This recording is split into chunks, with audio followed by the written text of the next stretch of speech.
In the 2008 Olympics, the women's 100 meter was won by three women from the same country.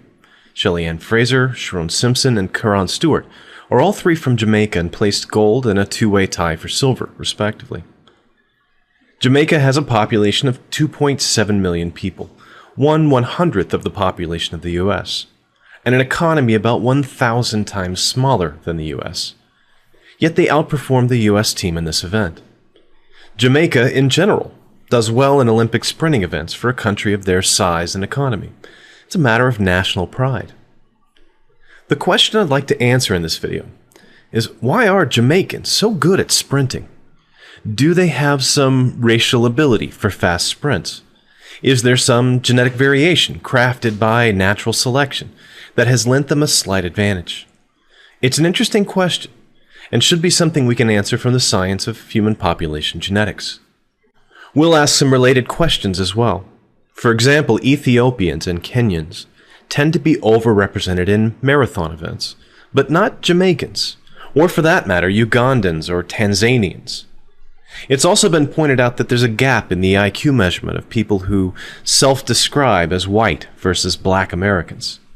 Why does this gap also exist between and within countries of the world? Why are Jewish people supposedly overrepresented in Nobel Prize recipients and on the high end of the IQ scale? Let's dispose of a few hypotheses. 1. The myth of the pure population. Look, outside of a few isolated islands in the Indian Ocean or Northern Pacific, there are no groups of people who have not been actively marrying outside their own small tribal unit. The human gene pool is a shared gene pool across the entire globe. This doesn't mean that the ancient Romans were marrying Aboriginal Australians. The process is analogous to a bucket chain, with each tribe only marrying to the group proximal to itself. But this creates a flow of genes that span the globe, jumping from Old to New World at the northern extremes of Alaska, Siberia, and Iceland. Humans are one of those rare species that span the globe without geographic isolation. Thus, whenever we apply markers of ancestry to any population, there is always evidence of significant mixing of heritage. Each person, regardless of self-identified ethnicity, is a mix of multiple continental races. There are, therefore, no pure races anywhere. How many commenters on white supremacy websites are aware of the fact that they likely have 5% or more ancestry from Africa in the very recent past, probably back about 6 to 10 generations? We are all mutt blends. This was demonstrated very clearly in the following incident. In 2006, James Watson, who received the Nobel for his work in discovering the structure of DNA, in a newspaper interview, made comments that linked the social problems in Africa to the lower genetic potential of Africans. It was an off-the-cuff comment, the kind of thing that pops up in casual chat with someone who grew up in a different era. The controversy he sparked led to his resignation as head of Cold Spring Harbor Labs in 2007. James Watson was one of the first people to have his genome sequenced, so his genetic markers are publicly available on the internet. The Icelandic genomics company, Decode, was reported as claiming that the Watson genome showed greater than 15% African ancestry. The data is still somewhat questionable, since the early genomes were very poorly annotated and aligned, but this would not be out of the ordinary. What that means for Dr. Watson is that he has a 1 in 6 chance of having won his Nobel thanks to genes inherited from his recent African ancestor. It also shows that no matter how European someone appears, you can't imagine that they are by any measure of pure ancestry. Let's test this idea of a pure population against our Jamaican athletes. None of them are entirely African or entirely European. All of them contain significant markers of both ancestries, and also Asian and Indigenous American markers. The term for this blending of different groups in our recent genetic past is admixture. This is also the name of a program that calculates and represents the genetic mixing of populations. Here we have one such graph, sometimes called a waterfall graph, that represents the global admixture by cultural ethnicity or tribe. Each bar on the graph within the brackets represents a single individual, and the colors represent groupings. The human analyst tells the program how many clusters or groupings to create. Recall that this arbitrary and inferred number of groupings is called K. An admixture represents membership in these groupings that best explain the total diversity. Notice, for example, in this global population, that none of the bars is entirely of a single color when we allow for a larger number of inferred groups, that is, high value of K. Every tribe or ethnicity contains within its gene pool plenty of mixtures of markers from adjoining groups. Let's take a look at admixture in Jamaica. The average Jamaican has 20% or more European genetic markers, slightly higher than the rest of the Caribbean. Does this European ancestry explain their apparently superior athletic performance at sprinting? One recent paper addressed this question by measuring ancestry in both elite athletes and non-athlete controls, and the answer was a definitive no. The percentage of ancestry was almost identical in both groups. However, in the same paper, elite African American athletes possess significantly more European ancestry than non-athlete controls, which is the opposite of what most biological race proponents would have expected. It also raises interesting questions about why this should be so. Feel free to leave your own hypothesis in the comments. 2. Natural selection has guided different groups to be good at something. Evolution is constantly occurring in the human population. That much is certain. Natural selection is also constantly occurring in the human population. However, if we scan our genome for evidence of certain genetic variants differing in frequency between two populations, the results are surprising. The scientific phrasing for this is high FST alleles. Recall from the last video that FST is a measure of variation between groups. Taking the genome as a whole, about 11% of human variation can be best explained by variation between the classical races. The remaining 89% is the result of variation within those groups. This is an important fact, and I hope you'll keep it in mind when we come to some calculations later. If we zoom in on just a few genetic variations that happen to be very different between, in this example, the Yoruba people of Africa, the French people of Europe, and the Han people of Asia, we can see that there are some that show a strong difference in frequency, depending on whom we compare to each other. These are the race-specific or high FST alleles. So how many of them would we predict? There are about 3 million of a particular class of genetic variations called SNPs, single nucleotide polymorphisms. But a lot of them are only measured in a few individuals in the whole world, so we should consider the total variation as about 900,000, which I'll round to 1 million for this narrative. Of the million shared variations, about 70 total, not 70%, are found to have undergone what we would call race-specific or region-specific natural selection. 70 out of 1 million. 0.007% of human variation is the result of strong natural selection acting differently on people as far apart as France, Nigeria, and China.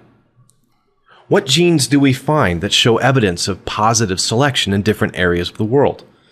Well, you won't be too surprised. Skin color, hair texture, resistance to malaria and pox virus, lactose intolerance, salivary amylase, and a few blood antigens relating to maintaining intergroup pregnancy. That is, the only genes that we can detect that have been under racial selection are the ones you might have learned about in freshman biology. There were no genes associated with athletic performance or brain development that were identified as being under positive selection in a single group. This makes sense in our understanding of evolution. Can you imagine an environment that wouldn't select for smart athletic people over dumb, slow people, other than the modern United States? No, just kidding. Even here, the person most likely to pass their genes on to many offspring are the ones who are successful for reasons of intellect, personality, or physique. For most of our history, hunting skills, long-distance endurance, disease resistance, fertility, and cunning have been positively selected to about the same degree in all environments. Then again, the degree of selection of these types of traits tends to be pretty low. Even dumb people are quite capable of locating a mate, producing an offspring, and surviving long enough to raise those children to independence. Thus, the degree of selection is expected to be quite low. Scientists measure the presence of positive selection by what are called selective sweeps.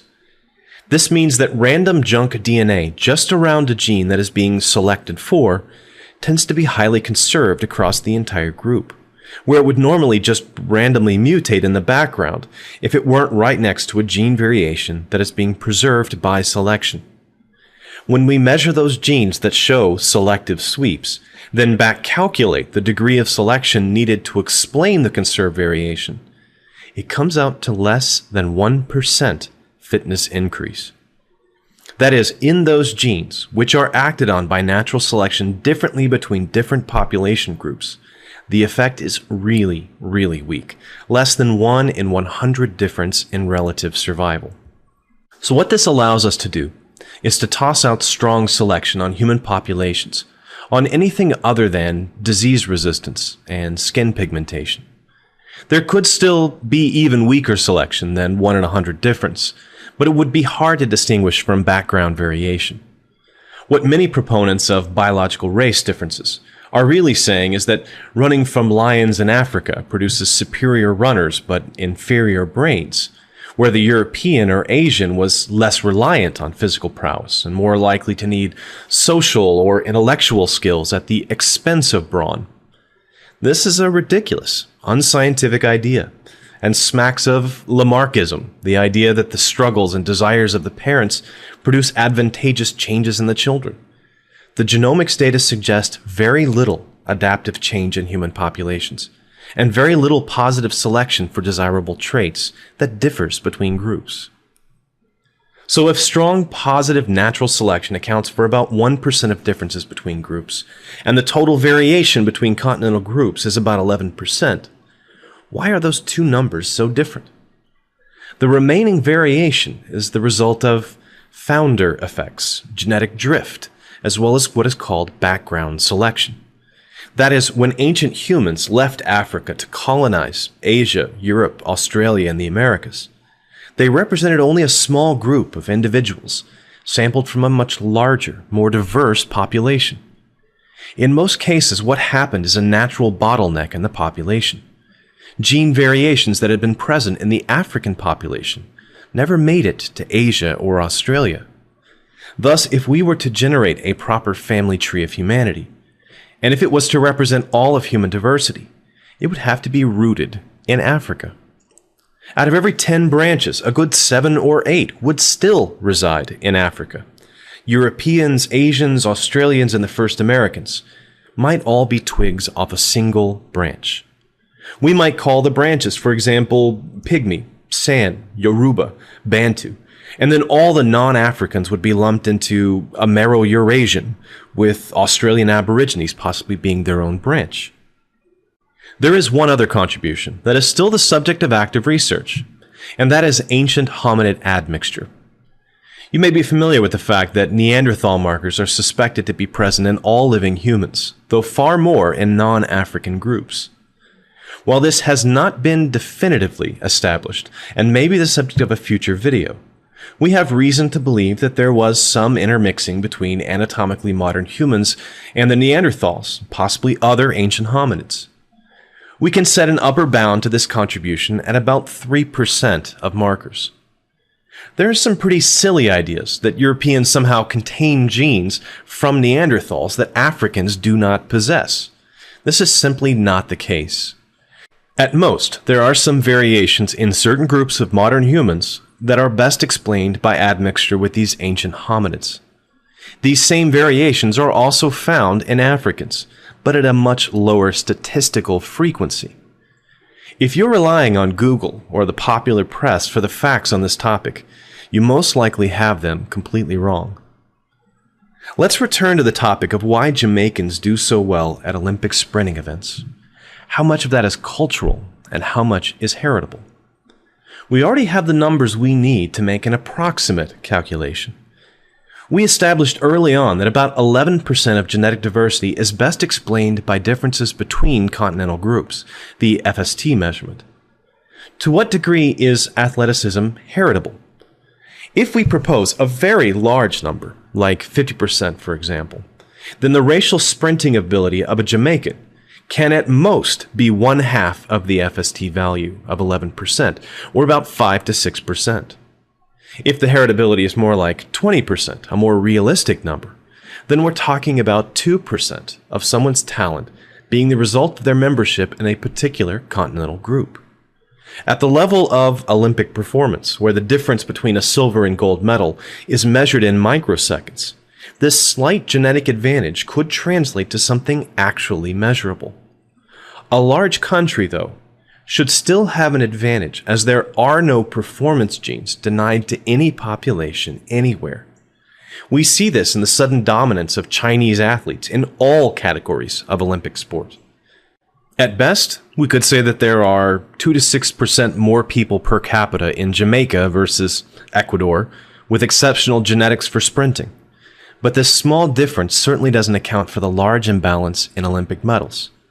Instead, we have to look to the interplay of culture, environment, and the genetic landscape. I started with 50% as an example, because that is one proposed measure of heritability in IQ. In identical twins, there can be a pretty strong correlation between IQ values. We can't distinguish, though, what effect sharing the womb has on both developing brains in maintaining this correlation, and how much is strictly the result of shared genetic variation. 50% heritability is a pretty high degree of genetic correlation, but it's important to note that 50% is how much your parents' genes determine your phenotype. The unit that this gene travels in is a direct family line. Let's take the best case scenario. If Albert Einstein and Marilyn Monroe were among your grandparents, you would have only a 1 in 4 chance of getting Einstein's genes for intellect or Marilyn Monroe's genes for looks, if such genes existed. Then you would have only a 50% chance of those genes putting you on the same intellectual or physical potential level as either one. So your chances of either being exceptionally smart or attractive are only 1 in 8 if the degree of heritability were 50% for both traits. I would not expect Einstein's grandson to be exceptionally smart, even if such ability were inherited according to the Mendelian rules of genetics. The statistical models suggest that everyone alive today is, at most, 50th cousins. That is, if we go back only 50 generations, everyone alive has an ancestor in common. That's about our hereditary relatedness, not our genetic relatedness. Our genetic ancestry is diluted very rapidly. It's therefore unlikely that anything more than 3rd or 4th cousins are likely to be genetically very similar. If we take the idea of a few hundred races, they are constructed of groups of people with some arbitrary degree of relatedness that is higher than that of more distant people. What we really are talking about with race are very, very extended families that blend together at the edges. You may notice similar characteristics in your own extended family, a certain type of nose or eyebrows, or in my own case, abnormally large craniums run in my family, at least on my father's side. If we want to view race as the intermediate between proximal family relationships and our relatedness by common ancestry, then we need to understand why one extended family would have different attributes from another. We've discarded the idea of natural selection and instead acknowledged that founder effect, drift, and negative selection dominate those small differences that exist between groups. 3. Statistical differences are inherently meaningful. I think it's important that we discard the idea that a statistical inequality has any special meaning. If I divide any group of people into any arbitrary groups, there will always be one group with more of some exceptional or unusual trait. The error is assuming that this difference is somehow the result of the nature of the grouping. For example, if I take the US population and divide them into left and right-handed, one of those two groups will have a higher income or more criminality. In the former case, it might be right-handed people, and we find that left-handed people are more likely to end up in jail. We can create from that an entire mythos or narrative of how handedness creates biological tendencies towards social success or failure. But the statistical difference is a false lead. It lacks biological plausibility. I might even find a correlation, like the relationship between African Americans and heart disease. Is it then a fair assumption that this correlation between two factors is causative? To do so is to confuse correlation and causation. It could be that African Americans are more likely to eat a high-risk diet, or to receive poor medical care, or the amount of stress they experience in daily life. These are all confounding factors we cannot discard. The issue of race is so bound up in culture, geography, and environment. This doesn't mean that it's impossible for genetic differences to exist between groups. After all, we know of some very well-documented cases where they do.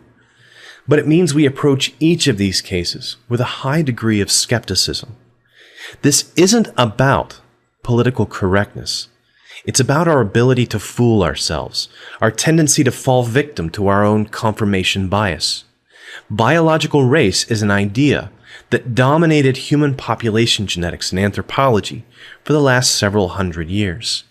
We found all sorts of evidence to prop it up, and it wasn't until the modern era, when we were first able to peer into our own genetic history, that we began to realize how little these apparent differences were manifested in our DNA. On to myth 4, the benefit of racialized medicine. A landmark medicine called Bidil was released in 2004, specifically marketed to be used in African Americans to reduce the risk of congestive heart failure. It was deemed to act on a genetic variant that affected nitrous oxide signaling in the blood vessels. African Americans, as a self-identified group, are more than twice as likely to develop CHF, and they are also 20% more likely than European Americans to possess a high-risk marker. The numbers are 35% of African Americans and 15% of European Americans possessing the marker. 20% seems like a pretty small difference to me, on which to base a racialized marketing program for a drug that could still benefit 15% of European patients as well. It also begs the question, if we know the variant responsible for the improved performance of the drug, and if that test exists, why are we guessing using a self-identified race? To say that this drug performs best in black people is to miss the real point. It performs best in people with a particular genetic variation. Race is just a very poor approximation of this probability. The drug will fail to yield additional benefits in 65% of African Americans, a clear majority. This kind of thinking is actually harmful to medical treatment of both African and European Americans, and I'm not the only one who thinks so. Don't confuse a clever marketing ploy with good science or good medicine. So let me return to the question at the beginning of this video. Why are Jamaicans such good sprinters? I have no doubt that in every population, every race or tribe, the potential for great sprinters exists. It is in the interaction between the raw genetic potential and the cultural and environmental factors that champions are forged. Exceptional Jamaican athletes are encouraged to take up sprinting from a young age. If they were encouraged to take up tennis or beach volleyball, if those were a matter of national pride, I have no doubt that their exceptional athletes would perform as well at those sports as they do at sprinting. What about Kenyan and Ethiopian runners? Well, when genetically tested, they turn out to be little different from non-elite athletes from the same general region. What is explanatory is what altitude they train at, their personal level of commitment, and the number of hours spent training. Their exceptional performance seems to be partly a product of living in the mountains of Kenya, rather than the genetic gifts, or else their non-mountainous neighbors would be just as competitive. Likewise, if Jewish or European or Asian Americans have dominated particular academic pursuits, it could very well be that exceptional intellects from those areas are encouraged to use their intellects in certain ways, are given opportunities denied to others. These are cultural differences acting on biological diversity, not the destiny of a people. If there is any lesson to be taken from these examples, it's that much of our potential as a species is wasted for lack of opportunity. The person with the greatest intellectual potential, the next Stephen Hawking or Einstein, may be alive at this very moment as a young girl living in the Sudan. Will she be able to use her tremendous intellect to solve social problems, to discover a unified theory of physics? Given the environment she's been born into, it's unlikely she'll even be allowed to attend school. How many of these exceptional people never develop their special skills for lack of opportunity, access to resources, and equal rights? Racial discrimination is harmful in one simple way: by preventing everyone equal access to the opportunity to be truly exceptional. It limits the total potential of the human species. Thanks for watching. Every cell of each plant and animal contains genetic information coded onto the DNA molecules. The model